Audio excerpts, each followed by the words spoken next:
Farofa Geek no YouTube, eu sou a Bu e hoje a gente vai fazer uma crítica sobre a terceira temporada de Stranger Things. E eu sei que eu tô atrasada nesse rolê, mas você sabe muito bem que tem um tipo de série que a gente assiste em dupla ou em grupo. E aí, meu amigo, minha amiga, se você assiste essa série sozinho, dá ruim. Me trai, mas não assiste a minha série favorita sem mim. E aí, por causa disso, cá estou, depois de 2 semanas de estreia, fazendo finalmente a crítica de Stranger Things, mas ela não podia deixar de ter no canal. E se você, assim como eu, também tá atrasado no rolê e ainda não terminou de assistir Stranger Things, sai desse vídeo porque essa é uma crítica com spoilers. E nessa terceira temporada de Stranger Things, se tem uma coisa que não mudou, foram as referências aos anos 80 e aos ícones da cultura pop. Só que nesse vídeo a gente não vai falar das referências. Esse vídeo é uma crítica com spoiler. Então, se o que você quer é um vídeo de Stranger Things esmiuçando todas as referências da série, fica de olho aqui no Farofa Geek porque a gente vai soltar um vídeo falando referência episódio a episódio, todas as referências. Mas esse não é o vídeo no momento. Apesar desse não ser um vídeo de referências, eu não tenho como fazer esse vídeo sem falar sobre 2 referências dos anos 80 que são muito explícitas na série. E na verdade elas são inclusive mais do que uma simples referência. Essas 2 referências, elas são personagens na série e elas conduzem toda a trama. A primeira delas é o Starcourt Mall, é o shopping de Hawkins. A gente tem a fachada dele com neon meio rosa, meio roxo, uma coisa bem anos 80, e lá dentro tá todo mundo vestido de anos 80. E isso é muito legal porque não foi uma coisa que foi totalmente explorada na série, porque ela sempre foi focada só mais nos protagonistas mesmo. E agora não, agora a gente tem um espaço gigante em que tá todo mundo vestido de anos 80, com lookinhos e cores dos anos 80. Muito, muito bacana mesmo a direção de arte desse episódio. E não é só nas roupas das pessoas que a gente consegue enxergar os anos 80, mas é também na fachada das lojas, na logo das lojas. A gente vê ali o Burger King com uma fachada super oitentista e vê também a Gap. E além disso, todas as outras lojas do shopping também têm uma inspiração muito forte nos anos 80, mesmo as que não existem. Só que também tem uma referência mais meta, digamos assim, nos anos 80 na figura do shopping, que é justamente a existência do próprio shopping. E é muito bacana porque a gente vê os efeitos do shopping chegando lá na comunidade de Hawkins. É muito bom para as pessoas, para os consumidores, porque agora eles têm uma fonte de entretenimento muito grande e muito mais barata também. Só que isso é muito ruim para a comunidade de Hawkins, para os comerciantes que trabalhavam lá. E é muito legal porque na cena que a gente vê o Hopper indo pro gabinete do prefeito, a gente vê que tá tendo uma passeata, porque as pessoas estão protestando contra o shopping. Afinal de contas, essa instituição financeira tá tirando o emprego das pessoas, as lojas estão fechando. Então achei bem legal o shopping exercer esse tipo de protagonismo na série, porque eu achei isso bem oitentista. E uma outra referência aos anos 80 que também conduz a trama é a Guerra Fria. E aí, se você tem alguma dúvida com relação à rivalidade entre Estados Unidos e União Soviética na Guerra Fria, volte a alguns vídeos e assista o nosso vídeo sobre Chernobyl, a minissérie da HBO que trata justamente desse assunto. Se você parar pra pensar, lá em Stranger Things, quem é o verdadeiro vilão? É o Mind Flayer? Não, são os russos. Afinal de contas, o Mind Flayer tava lá, na dele, no Upside Down, super feliz, quando os russos, eles abriram novamente um portal que já tinha sido fechado. Apesar dessa surra de referência aos anos 80 e à cultura pop, que são sempre muito bem-vindas, eu achei essa terceira temporada a menos autêntica de todas. E por que eu tô falando isso? Lá na primeira temporada a gente teve a introdução desses personagens, a introdução desse mundo e também a introdução do Upside Down. A gente tomou consciência do Upside Down, da existência do Upside Down, com o desaparecimento do Will Byers. E também na primeira temporada a gente teve os Demogorgons. Na segunda temporada, a situação evoluiu, passou a ser sobre a possessão do Will Byers, a introdução do Mind Flayer, dos Demodogs e também continuamos com os Demogorgons. E aí nessa terceira temporada, o que a gente tem? A gente tem meio que um pupurri do que deu certo nas temporadas anteriores. A gente tem novamente a figura do Mind Flayer e novamente a figura da possessão. Só que dessa vez, quem está sofrendo a possessão é o Billy. E não é mais uma possessão espiritual, digamos assim. Agora o Mind Flayer, ele tomou corpo físico. Ele existe fisicamente no nosso mundo e ele possui as pessoas para meio que fazê-las se tornarem uns objetos ratinhos de laboratório, explode todo mundo e aí as gosmas e as tripas que sobreviveram das pessoas, ele incorpora no Mind Flayer. Tá aí o nosso primeiro aproveitamento de pauta. Além disso, o que eu senti nessa temporada é que eles pegaram tudo que deu certo nas temporadas anteriores e eles intensificaram isso. Eles exageraram ao máximo umas coisas. O primeiro exemplo disso é a Erika. A Erika, a irmãzinha do Lucas, ela foi uma personagem que com pouquíssimas cenas fez muito sucesso lá na segunda temporada. E aí, tendo visto o sucesso dela, eles fizeram com que ela se tornasse uma peça-chave em um dos núcleos, o núcleo do Scoops Ahoy, que foi meu favorito, inclusive. Isso não é de todo ruim, isso é muito bacana. A série ainda não tinha nenhuma criança mulher negra, não tinha nenhuma menina negra. E ela foi a primeira, deu mais representatividade às meninas negras, e isso é muito legal. Só que ela ficou uma personagem muito exagerada. Ela é uma criança e ela fala com uma propriedade como se ela fosse já uma adulta. E é até legal em algumas cenas, porque eles fazem com que ela seja muito adulta, mas o que ela quer de prêmio na operação Child Endangerment,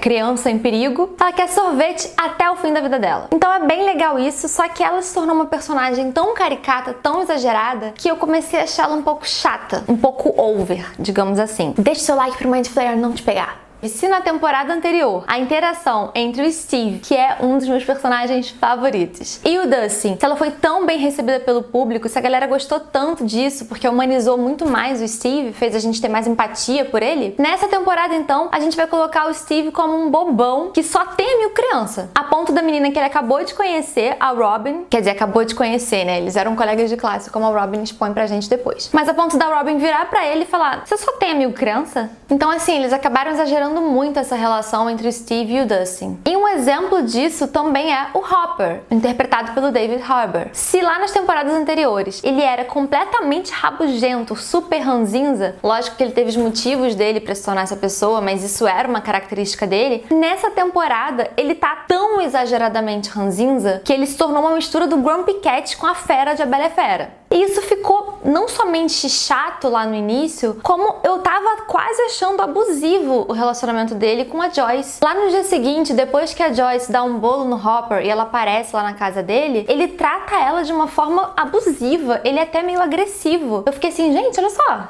vai fazer o quê? Vai bater nela? E aí talvez isso tenha ficado excessivamente exagerado. Além da repetição de pauta pela temática que a gente já tinha visto em temporadas anteriores, tiveram algumas cenas que realmente foram quase que copiadas integralmente das temporadas anteriores. Tem uma cena, se eu não me engano, é na casa do Will Byers, que tá todo mundo reunido ali, e aí, inclusive, a câmera faz um traveling. Ela vai acompanhando esses personagens. Mostra lá a Joyce, o Steve, que eu acho que era quem tava com um bastão, um taco de beisebol, e vai mostrando essas pessoas que estavam querendo lutar contra os Demodogs. Nessa temporada, a gente vê quase que integralmente essa mesma cena, só que dessa vez acontecendo na cabana do Hopper. Mas a câmera faz inclusive o mesmo movimento. Também é um traveling nos personagens, mas agora eles estão com medo do Mind Flayer. Então, por esses motivos que eu falei, eu achei que essa temporada ela foi a menos original. E foi também a história mais simples de todas. Mas isso não é de todo ruim, porque a gente não assiste Stranger Things só pelo sci-fi, só pela fantasia. A gente assiste pra relembrar a nossa infância. Ela é uma série que dá muito sentimento de saudosismo na gente, mesmo pra aquelas pessoas que não tiveram a infância nos anos 80. Então assim, Stranger Things pode cair um pouquinho o nível, pode não entregar tudo aquilo que a gente gostaria, que vai continuar sendo incrível, porque o que a gente quer, ela entrega. Eu só achei que dessa vez eles pecaram um pouquinho pelos exageros e pela repetição de pauta. Eu achei que tiveram muitos episódios que a gente só tava vendo os personagens pouco a pouco evoluindo, mas nada acontecia muito de fato. Ou pelo menos nada que a gente já não tivesse visto antes. Mas vamos falar de pontos positivos, porque também tiveram muitas coisas legais nessa terceira temporada. Foi muito legal a gente ver a evolução da Nancy Wheeler. Ela, do núcleo dela, foi a pessoa que eu mais gostei, até porque é difícil gostar do Jonathan. E é muito legal, porque quando a gente vê a interação deles no estágio, a gente vê o quão diferente um homem e uma mulher eles eram tratados lá nos anos 80. Não só nos anos 80, né? Mas tudo bem. A Nancy, ela só servia café. E aí tem uma hora que ela explode, porque ela não quer só aquilo, ela não quer ficar servindo café. Ela quer viver novas aventuras, ela quer seguir a intuição dela de que tem alguma coisa de errado com os ratos de Hawkins. E nessa temporada, ela tá super badass, ela pega em arma, ela tira, ela é muito proativa, isso é muito legal. Uma outra coisa que eu gostei muito na série, mas muito, foi uma das minhas coisas favoritas, foi a amizade que cresceu entre a Max e a Eleven. A interação das duas na segunda temporada, ela foi bem ruim. Na verdade, reforçou aquele estereótipo de que meninas, elas são inimigas pra chamar a atenção dos homens. E não é isso que é verdade, não é isso que a gente quer, não é esse tipo de mensagem que a gente quer passar pras pessoas e passar pras crianças. Foi muito legal porque lá na primeira cena, né, no início dessa terceira temporada, a gente vê que quando a Eleven tá em cena, a Max não tá. Mas aí o Mike se despede da Eleven e vai pro shopping com os amigos, e aí sim a Max entra em cena. Só que isso muda e a Max, maravilhosa, a Sage, a atriz que interpreta a Max, ela fez um trabalho sensacional. Nessa temporada a gente conseguiu ver a evolução dela na atuação, ela tá realmente mandando super bem nesse personagem. E foi muito legal, porque de meninas rivais pra chamar a atenção dos meninos, elas se tornaram melhores amigas. E a Max fala altas verdades pra Eleven. Ela fala, olha só, você não é um objeto de possessão do Mike. Girl power! E ela mostra pra Eleven os quadrinhos da Mulher Maravilha. Ela sai com a Eleven, vai lá pro shopping, começa a experimentar várias roupas, falando, não, vamos ver o seu estilo, vamos ver quem você é. Então essa sororidade entre as duas foi muito legal, pra mim foi uma das melhores coisas dessa temporada. Outra coisa muito legal nessa temporada foi a introdução da primeira personagem LGBTQ, que é a Robin, interpretada pela Maya Hawke. A Maya Hawke, se você ainda não sabe, ela é a filha da Uma Thurman com o Ethan Hawke. E se você fechar o olho e ouvir essa menina falar, e você olhar o sorriso dela, gente, ela é a Uma Thurman. Eu já gostei da Robin de cara, porque ela já tava no meu núcleo favorito de toda a série. E aí você olha pra ela e ela é tão carismática, ela é tão autêntica. Ela, ao contrário de alguns personagens que eu achei um pouquinho exagerados nessa temporada, como a Erica e o Hopper, ela eu achei na pitada certa de estranheza. Ela tem um ar meio debochado, sabe? Mas aí, naquela cena do banheiro, em que o Steve, ele se declara pra ela, gente, eu tava shippando tanto esse casal, mas tanto. E eu fiquei tão triste quando eu vi que ela era lésbica. Mas aí, quase que imediatamente depois, eu fiquei tão feliz que ela era lésbica, que eu pensei, gente, finalmente eles colocaram uma representante LGBTQ nessa série. Mas aí depois eu pensei, coitado do Steve. Aí eu fiquei nesse mixed feelings, eu fiquei com sentimentos assim, um turbilhão. Robin, você tem certeza? Você não é bi? De repente você é bi. Mas eu achei muito legal ela ser lésbica, não ser bi, porque isso foi uma reviravolta maravilhosa na série. Ninguém tava esperando isso. Além de também trazer representatividade pra comunidade LGBTQ. Como eu já falei, a direção de arte dessa temporada tá sensacional, tá?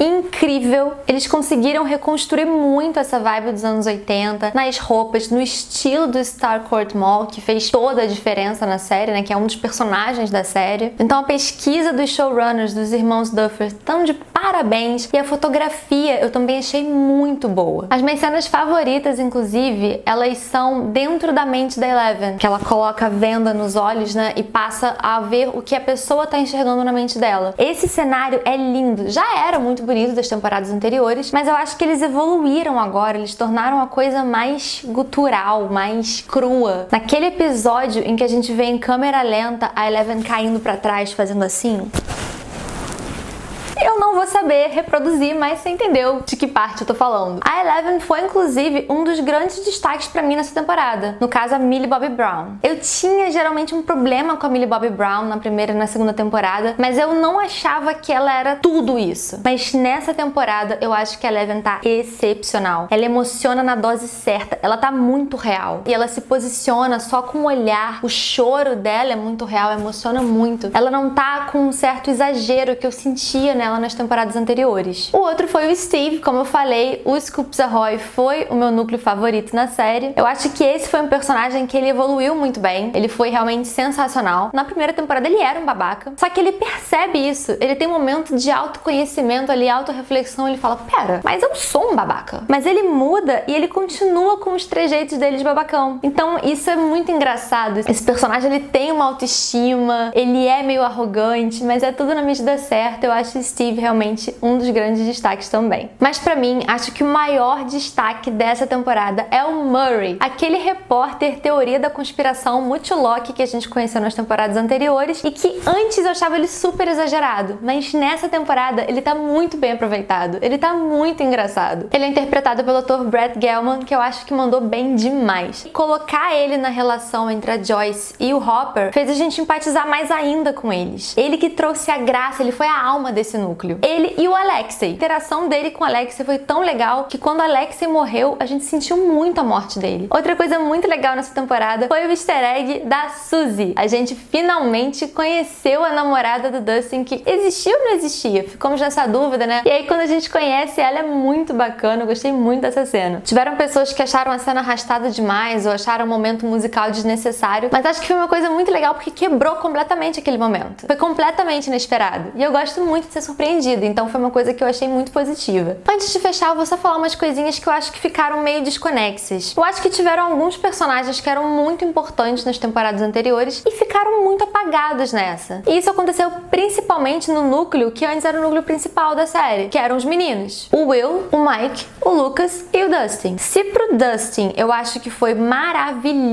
ele ter saído do núcleo dos meninos e ter ido pro núcleo dos Scoops Ahoy, pro núcleo dos meninos eu acho que isso não foi legal. Porque na verdade esse núcleo ele se subdividiu. A gente teve Max e Eleven, que foram as responsáveis por toda a ação, quando a Eleven descobre na mente do Billy que ele tem alguma coisa de estranha ali com aquele rapaz. Só que nesse momento, o Lucas, o Will e o Mike, eles ficam meio esquecidos no rolê. E aí tentam dar uma coisinha pra cada um deles fazer. O trabalho do Mike é ficar brigando com a Eleven e desbrigando com a Eleven. O Lucas é responsável pela ideia dos fogos de artifício. E o Will passa a temporada inteira tendo uma coisinha aqui dele no pescoço, um arrepio, uma coisa estranha. Mas, de novo, meio exagerado, porque todo episódio ele tem isso. Tá, já deu, eu entendi isso. Aí é o Mind Flayer tá chegando. Mas tirando essas pequenas coisas, foi o que eu falei. Não tem como Stranger Things ficar ruim. Pra Stranger Things ficar ruim, eles têm que parar com as referências, eles têm que parar com os easter eggs. Enquanto isso continuar, eu tô super feliz com a série, vou continuar amando, achando tudo lindo. E essa foi a nossa crítica com spoilers de Stranger Things, mas a gente quer saber a sua opinião. O que você achou dessa temporada? Você gostou? Deixa pra gente aqui nos comentários. E se você gostou desse vídeo, não se esqueça de se inscrever no canal, deixar o seu like e acessar o Farofa Geek para outros conteúdos muito bacanas do universo pop. Um beijo e até a próxima!